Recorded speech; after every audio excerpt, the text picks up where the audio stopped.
Hi everybody, this video is a re-upload because in the original video I made a pretty significant mistake with my conclusion, at least in one part of the video, and that is that the PYXIS monitor and an SSD can both be connected to a USB-C hub and both be used at the same time. As you can see, it is recording and has been for the last 27-ish minutes. No dropped frames at all, so it seems to be working okay. And I have to thank some YouTube commenters on the original video for bringing this to my attention, because this is the USB hub that is working, and in the video I tried 3 other USB hubs, none of which worked. The difference is that you need a USB hub that supports HDMI, or more specifically HDMI alt mode over USB-C, which this hub does, but the other ones I had did not. And that's where I went wrong. I didn't realize that the PYXIS monitor used HDMI over USB-C. I guess I thought it was just using a data connection. That was completely my mistake, and it led to some erroneous conclusions. I should have realized it was a mistake because in that video I did try a USB-C to HDMI adapter, which used USB HDMI alt mode, and it did display video to my switcher via HDMI. So I should have realized something was up there. I did not. My apologies if that misled anyone. Fortunately, not too many people saw the video yet, so yeah. I was just kind of excited when Blackmagic released firmware 9.6 on their website, and I saw they did a couple days later. I looked online. The only thing I found was a Blackmagic forum post where someone else said it didn't work. I tried it, didn't work for me. I erroneously assumed it just didn't work, period.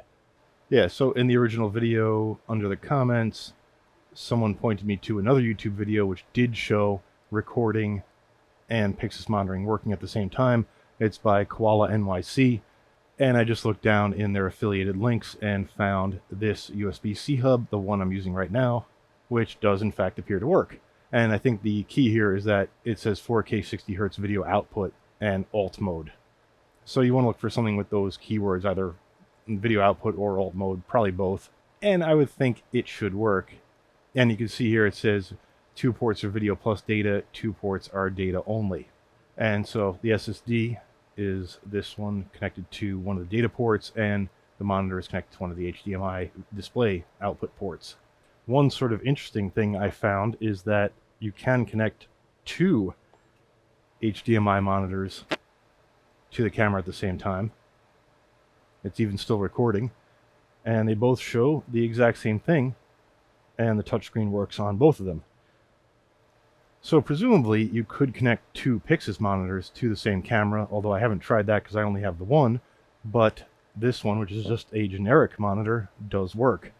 So after finding this out, I was left with the conundrum of, do I completely re-edit the old video and make it look like I was right the whole time and that I knew this the whole time, or do I just record this intro and then let the video proceed as it was for posterity, even if it's negative posterity for me?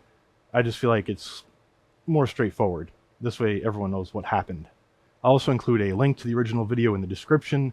It's unlisted, so it won't appear in YouTube search results. It won't be out there giving people misinformation, but in case you want to see the original comments and all that stuff, untouched, it'll be there, in case anyone's curious. I don't know that anyone will be, but I don't like when people just delete stuff.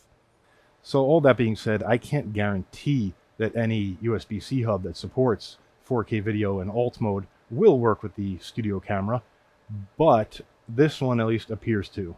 And it appears to be relatively reliable, as I have it recording right now at 3840 by 2160, 24 FPS at 3:1 raw compression ratio.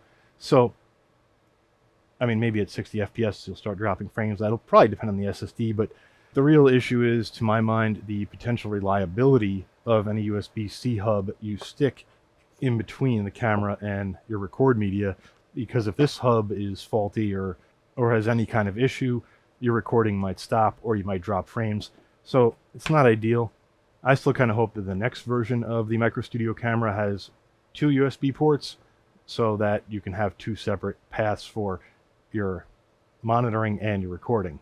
Or maybe the next version of the PYXIS monitor could have 2 USB ports and a built-in USB-C hub that's certified and tested by Blackmagic Design to be reliable, and this way you could connect the record media to the monitor and the monitor to the camera.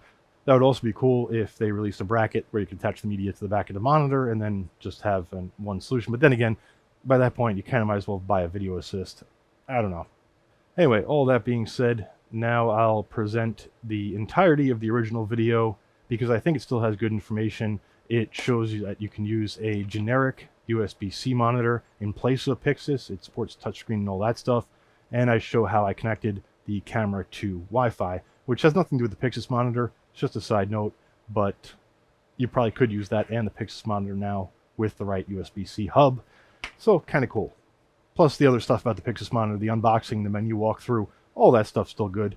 It's just my conclusion about not being able to use it with a USB-C hub. That's where I went wrong. That's the mistake. Feel free to roast me about it in the comments below when the video gets up to that part. But if you'd rather skip it, that's totally understandable. There are chapters in the video, so you can just bump right over it. Enough said. Now the video. This video, Blackmagic PYXIS monitor. But I don't have a PYXIS camera. So this video is about using the PYXIS monitor with the Micro Studio Camera G2, which is a new feature from a fresh firmware update that's available on Blackmagic Design's site. We'll get into that, but for now, let's take a quick look at the monitor. I'm not going to go through a crazy unboxing, but unboxing seems appropriate. So if you're interested in the PYXIS monitor, I'm sure you know all the specs from Blackmagic's site. It's 5 inches, 1080p resolution, super bright, but here it says compatible with Blackmagic Ursa Cine and Blackmagic PYXIS. But it does not say Micro Studio Camera G2, because that is a fresh feature that we'll be exploring today. I've already been in here because I did test the monitor with a previous version of the firmware. It didn't work, obviously, so usually it comes with a protective film on here. But this is the monitor. Nice compact design, rugged feeling chassis, and a sunshade with... Oh, well, that one didn't decide to pop out. Well, usually those just pop out themselves, but that one seems to be getting stuck on something. Weird. Sunshade is removable, of course, if you're shooting indoors, or if the sun isn't out. Otherwise, in the box, some mounting brackets, a couple of screws for attaching the mounting brackets to a camera, and USB-C to C cable with retention screws. And it's pretty short. But, of course, it's USB-C, so you can use any cable you want, really. And that is it. I thought we were getting a PYXIS. Same machine, half the price. Alright, it's me from the future. Well, I guess still your past, but the future compared to the whatever. So I made the entire video, and the PYXIS monitor seems great. Very nice monitor, does what it says, etc. You'll see all about that. I'm going to leave the video as is, except for this insert here, because the main reason I think to buy this PYXIS monitor for the Blackmagic Micro Studio camera, as opposed to just using any old regular HDMI or SDI monitor, there are a million of those available, is that this provides touchscreen access to the menu system, which is fiddly to use with the side buttons, right? At least that was the main thing that I liked it for. Well, after I made the video, I was playing around with USB hubs and things you could connect to the camera, which again, you'll see later in the video. And one of the things was this USB-C to HDMI adapter. And lo and behold, I connected this to the camera and then to my switcher, and I actually did get an HDMI feed from the camera, which was the same thing you would see on the PYXIS monitor. And so that got me thinking, if the USB-C port can output video to any generic USB to HDMI adapter, like this is nothing fancy, this is nothing special, you can buy a million of these on Amazon, well, would the touchscreen functionality work with a third-party monitor, some kind of generic interface? I didn't have one. I had that old Fichi HP monitor keyboard combo from a previous video, but the resolution on that is really awkward, and so that would not display any video, and it's HDMI in only for the video. So anyway, point being, I said, let me go to Amazon and buy, well, I bought a couple just in case one didn't work. I could see if the other worked, and that would kind of prove my point in general.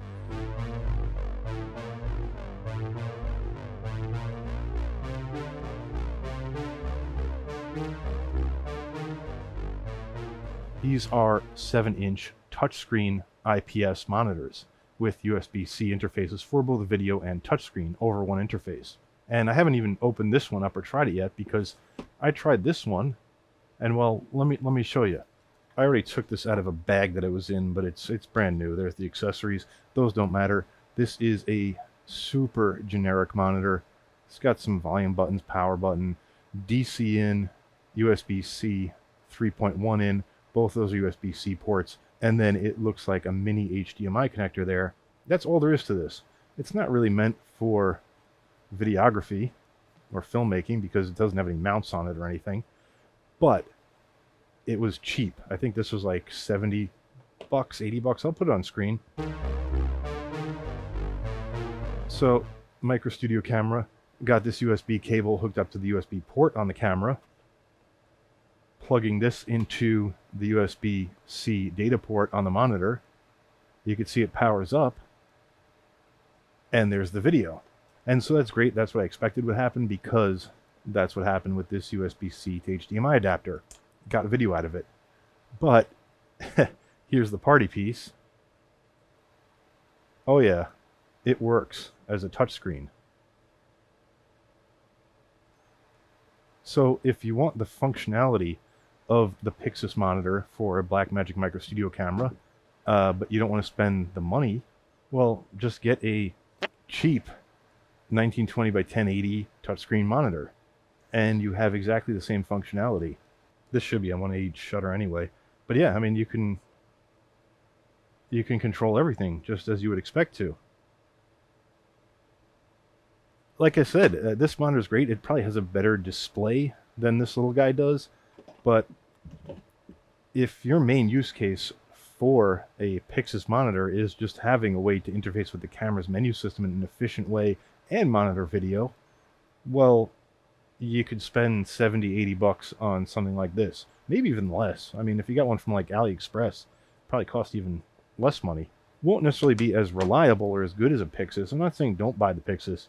It's just if budget is a primary concern, but you want the functionality, well, there you go. So I didn't try this monitor yet. It's a little chunkier. Same inputs, same output on it. It might even be the same electronics internally. There's a description of the ports. HDMI is in all lowercase for some reason.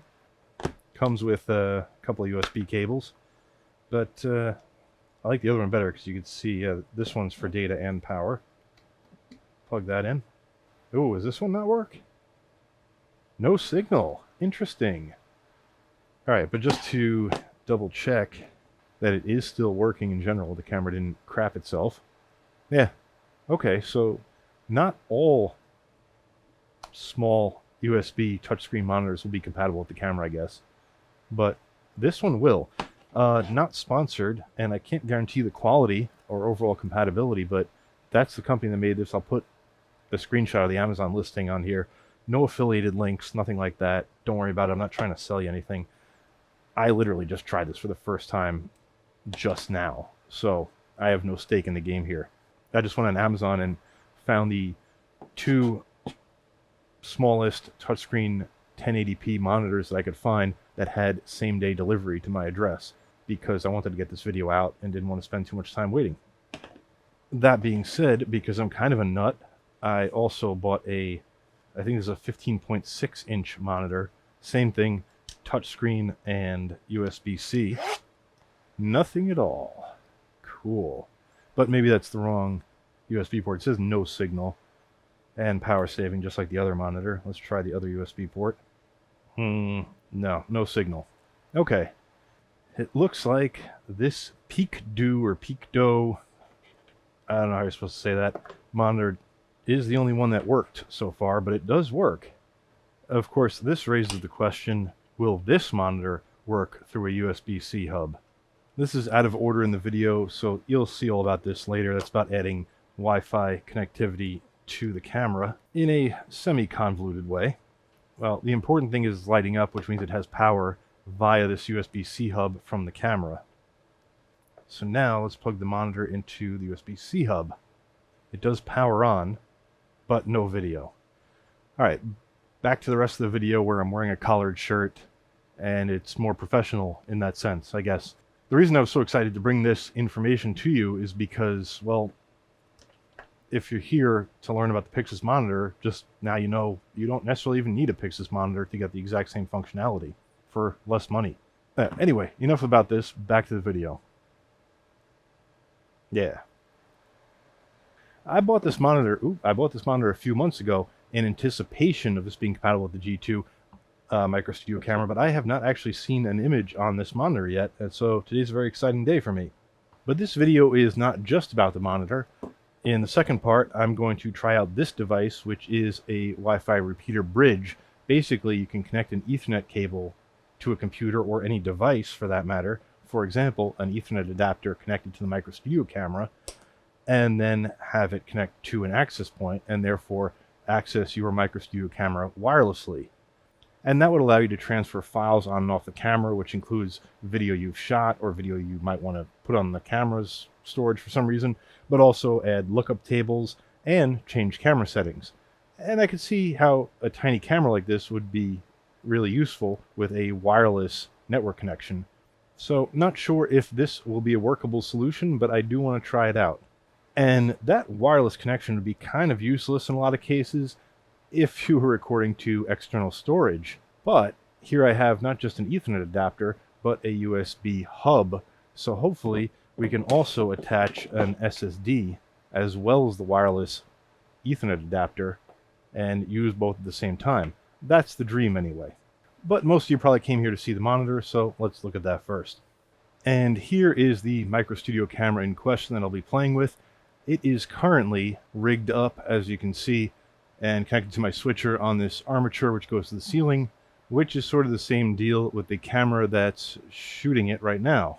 Both of these are attached to the ceiling. This one is a little more obvious because it's just hanging in midair, but this one is attached with such a length of armature that it can reach the desk. I'm just too lazy to de-rig it, but that's fine because the monitor will probably be fairly useful on this apparatus, or on this rig, whatever you want to call it. Plus it's got power and a feed to the switcher, so everything we need. Well, almost everything we need. I just have to update the firmware on the camera, and I figured I'd take a look at that with all of you good folks. So this is Blackmagic Camera 9.6, updated about a week ago. As enthusiastic as I am, I just haven't gotten to this yet, but Blackmagic Micro Studio Camera 4K G2 adds support for PYXIS monitor for video monitoring, and also for touchscreen menu controls. And this is also something that's a little, I don't want to say annoying, because this is something I wanted when I originally took a look at this camera. It did not have it, so I bought a couple of LUT boxes to put upstream of the camera, and of course now those are rendered completely unnecessary. Enable lookup table. But now, if I go back to the SDI output of the camera, you can see we still just have that low contrast, high dynamic range look, which is what we should see right now. Well, I say should, but it would be more ideal if I could apply the lookup table to the SDI out. Being kind of annoyed by that, I just went to B&H and bought one of these. Well, actually I bought two of them. SDI to HDMI, 12G, and apparently you can apply a lookup table to the SDI loop. So let's try that, because some of you might be in the same flummoxed situation where you really want SDI output from this camera with a lookup table applied, and you can't get that. Thanks for not including this initially, Blackmagic, but at least it forced me to buy more of your products. I wonder if this update, or any other update before it, fixed the issue with the RAW codec, where it was compressing data the same, whether it was in, I think, 3:1 or 5:1 compression. That was a weird problem. And with the camera utility setup open, I'm going to connect a USB cable to the camera from that computer. And there we go, detected it as it should, and yep, update available.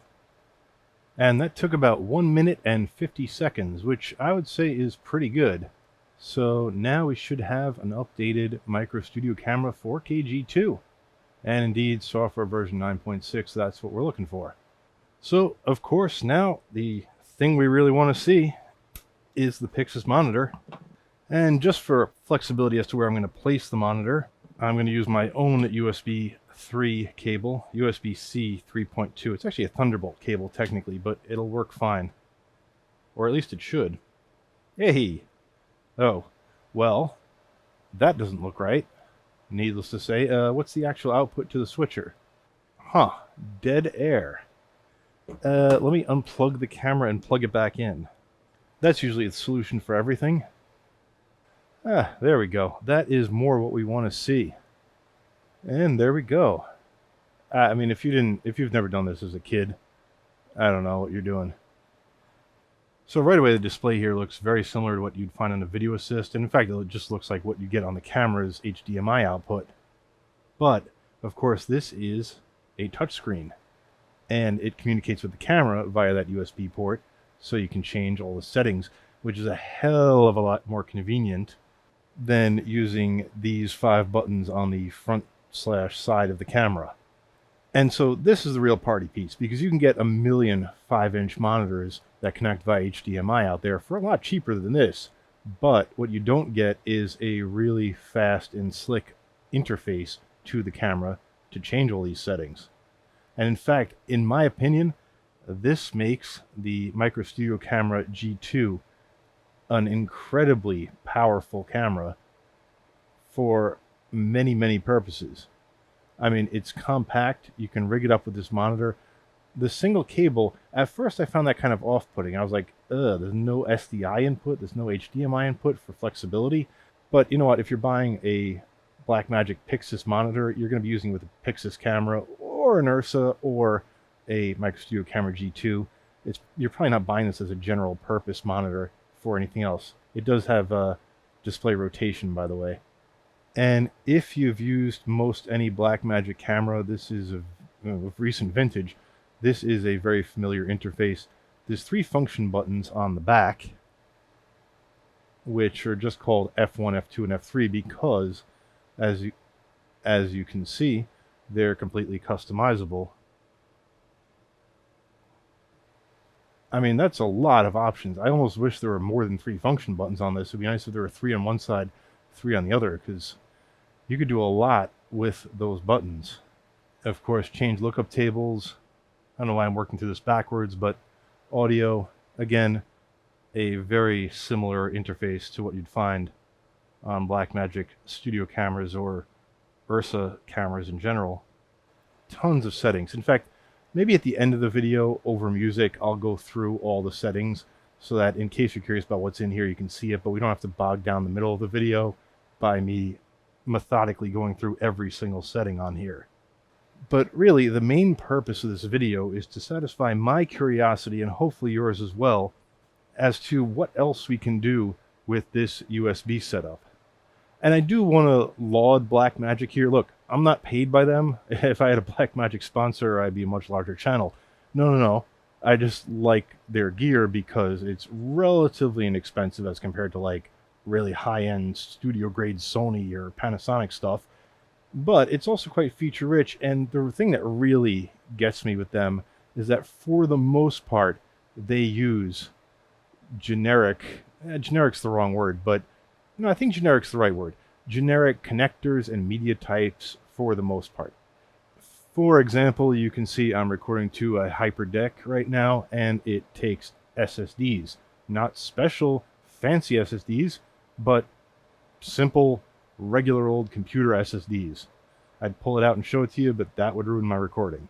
Although I do have a backup recorder also recording this, just in case.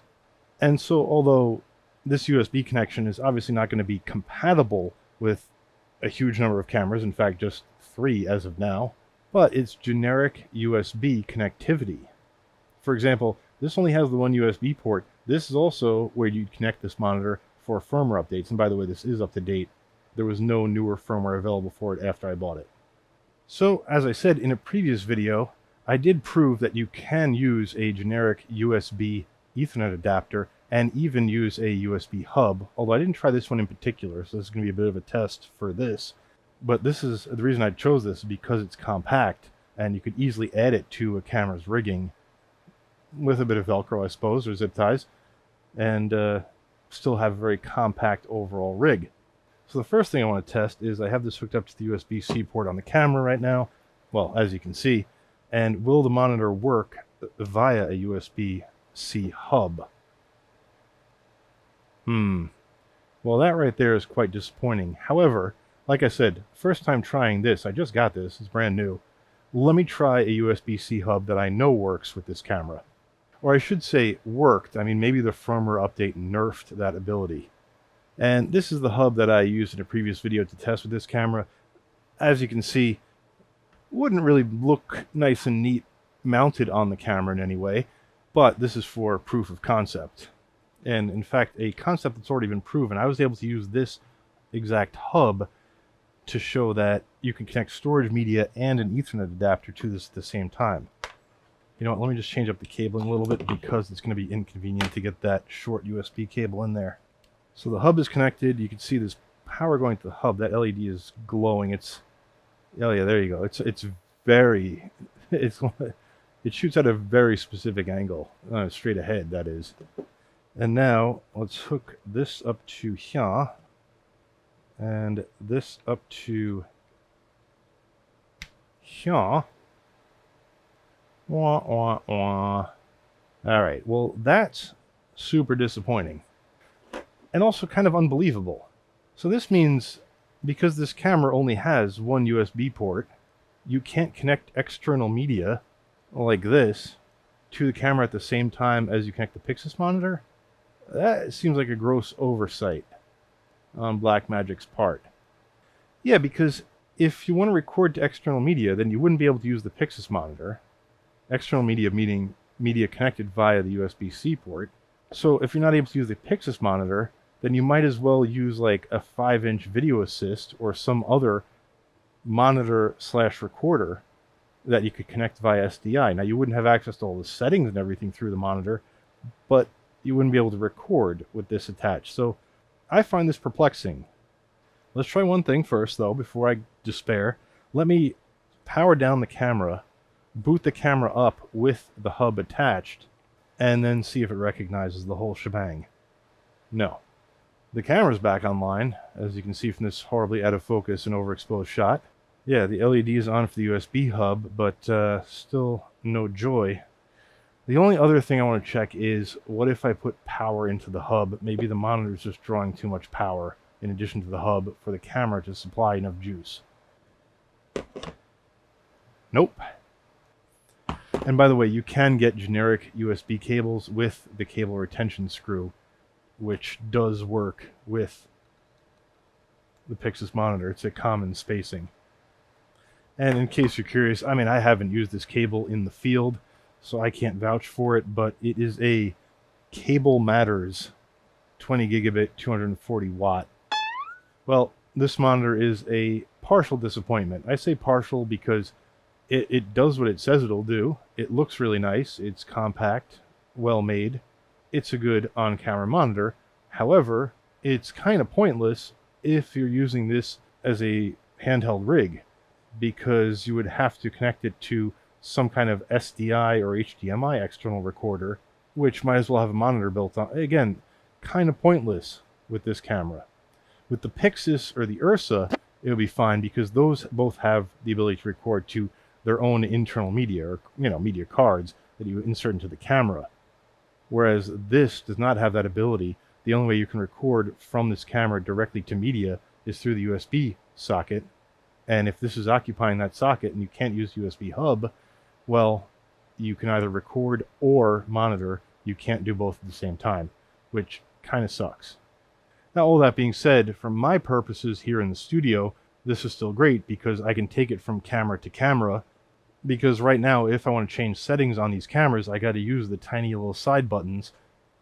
And it's not hard to do. It's just, it requires a lot of button presses, and it's not the most ergonomic, especially for the overhead cameras. Point being, rather than going around with an HDMI monitor, connecting it up and using those tiny little buttons, now I have a full touchscreen display that I can connect to these cameras. Maybe not like worth it for the price of this, but at least it has its use for me down here. I just wish they'd put a second USB-C port. In fact, well, I was going to say maybe they could drop the HDMI port, but for a lot of people, the HDMI port's still going to be useful for a clean feed to a recorder. So I guess dropping the HDMI port wouldn't be ideal, but maybe dropping the analog audio port on the other side and putting another USB connector there instead. Just some wishes for the Micro Studio camera, probably 6K G3 that'll come out in a few years. Who are you kidding? Maybe even 12K by then. But regardless, yeah, disappointment as far as functionality goes in a practical sense with the Micro Studio camera. Camera sadly recedes into the distance. But, like I said, there's a part 2? Yeah, I guess a part 2.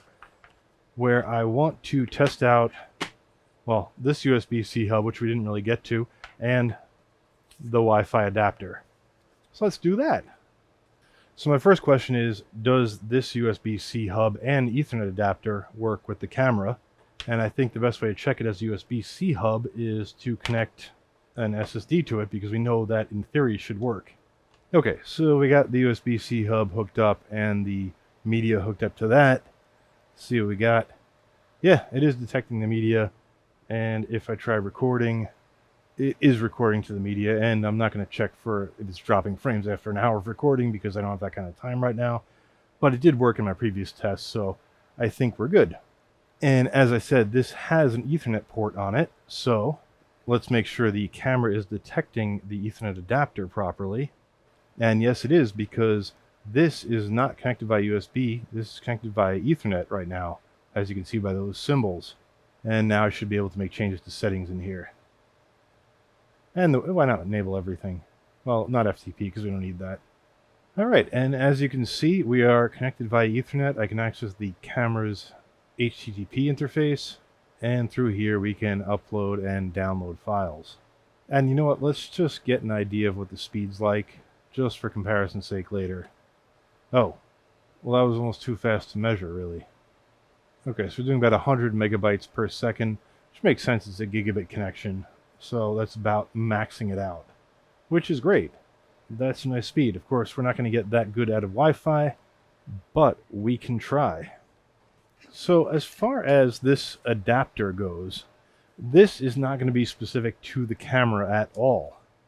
This is simply an Ethernet to wireless bridge, which basically just means it converts a wireless signal to a hardline Ethernet signal. On the other end of this is a USB plug, but that's just for supplying the device with power. Wait, it's weird this is a male connector. If you want to use an external power supply with it, this is kind of ass backwards. But hey, I didn't design the device. And I'll also see if the camera will supply enough power by using a USB-C to A adapter. However, there is an issue. This device, in order to do what I want it to do, needs to connect to an access point. That is, it needs to connect to the Wi-Fi in my house. And there's no way to set it up using this device on its own. Oh, it has a DC barrel jack there. That's really weird then. So we can get infinite power. Then if you connect that, then this is just a wasted pigtail? Weird. Again, I didn't design the device. I don't know. And to configure it, we need a computer. And just to show you what I'm going to be doing here, this computer does not have an Ethernet port, which is necessary because we're going to configure it using this Ethernet connector. So I have a USB Type A Ethernet adapter. I'll be plugging that into the laptop and also just stealing some power from the laptop as well to power this device, which is now lighting up. And the last step is I'm going to connect an HDMI cable so that you can see what's on my laptop screen. From a technical standpoint, this actually has a DHCP server in here, so the laptop should obtain an IP address from this device, and then we're going to use that IP address in a web browser to connect to the device, which pathetically wants to roll over and die. And so it looks like we are on the 192.168.254 network there. And just taking a quick glance at the handy-dandy instruction manual for this thing, the default username and password is admin. Clever.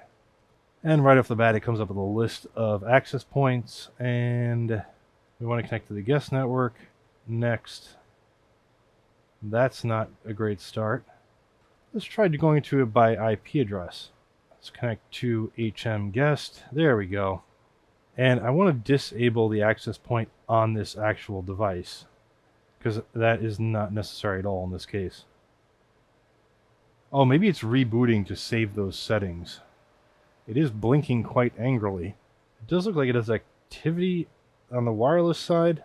So the green LED is for the computer connection and the blue LED is for the wireless connection. So now we should have internet access, and we do. Ugh. Yeah, there we go. And so just to be clear, this is my website, s.co.tt, obviously, hosted on the public internet. The laptop is not connected to the internet using its own internal Wi-Fi. It's right now only configured to use this Ethernet adapter, which is connected wirelessly via this. This means that anything into which I plug this Ethernet cable right here will have an internet connection and a connection to my local network through this device. Alright, so we're done with the laptop. Okay, and now this device, whatever I hook it up to, it will be as if I was plugging that device into an Ethernet jack on my wall. So we'll plug this into the Ethernet adapter that's connected to the camera. On the end of this, I have a USB Type A to Type C plug just so I can interface it with this USB hub. And as you can see, it's getting power from the camera. And also connected to the USB-C hub is this SSD. Now, of course, it looks quite a mess here, but you could rig this all onto a camera or attach it to a cage or something. Make it relatively neat over here. Still booting up. When the Wi-Fi is connected, the blue LED starts flashing quickly as if to indicate traffic, which it's doing now. So hopefully we'll have a connection. Go back to the Blackmagic web file manager and refresh. And there we go. And just as a sanity check and check of speed, I'm going to download this file again. And this time it'll be going much slower because it's going over Wi-Fi, of course. And we're going at a mere 9-ish megabytes per second, about 1/10 the speed. Now that could depend on the access point and what kind of signal this device is getting. The device alleges to be capable of 300 megabits per second, which means we should get like 24 megabytes per second max off of this thing. So, oh, why that speed just dropped down to almost nothing? Oh, probably because my hand was blocking the signal. Yeah, I just took my hand away from the device and it sped right back up. And now it's just touching 10 megabytes per second. Anyway, the point being, this is kind of cool because right now the camera is actively communicating with a wireless network and an SSD at the same time. Now I wonder if we could record at the same time that we're doing all this stuff. I'm just going to connect my HDMI feed up to the switcher again so that we can see what the camera sees. And let me start recording. And it is recording. And as you can see, while it's recording, it's still downloading. So yeah, there's enough bandwidth going around to record as well as transfer files, as it should be. And we haven't dropped any frames yet, although it's only been 25 seconds. Well, anyway, thanks for watching. Already gave the conclusion about the PYXIS. Very disappointing in the fact that I can't record and PYXIS at the same time. But I am happy that I solved something from my original Blackmagic Micro Studio Camera 4K G2 video, which is that I can connect this wirelessly to a network and transfer files while also recording to an SSD. That's got to be useful to someone. I'm not necessarily going to need that right now. I'm not going to need that down here because I got Ethernet everywhere. But out in the field, whatever, could be very useful to you. I don't know. I figured this is kind of a weird situation, a weird setup, and therefore thought it might make an interesting video or a helpful video to someone out there. I've been Scott. Until next time. Someone in the comments recently said, sarcastically, you should end a video doing jazz hands. And I was like, well, yeah, I'm probably going to end up doing it because it's stuck in my head. Completely forgot that they wrote that comment and that I read it until just now when I went to conclude the video. And just as I think I predicted in my response comment, that was going to get stuck in my brain and come out right now. And it did. And that's how my brain works. I'm not going to do the jazz hands. I'm not. I'm going to do them under the table. You see? This way I've done them, but I don't look the fool on the internet. Or do I? You be the judge. Goodbye.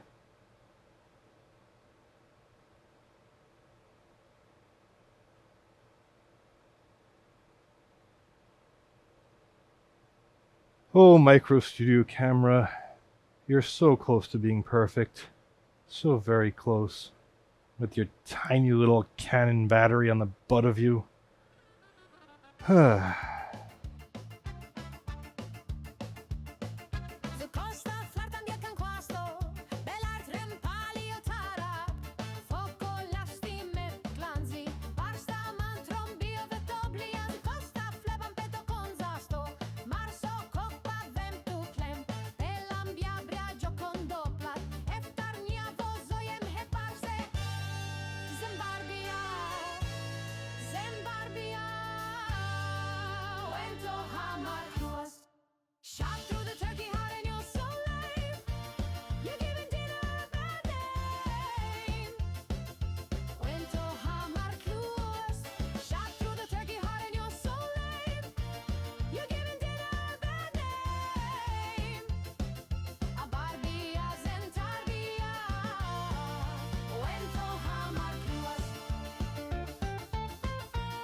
Went a la bit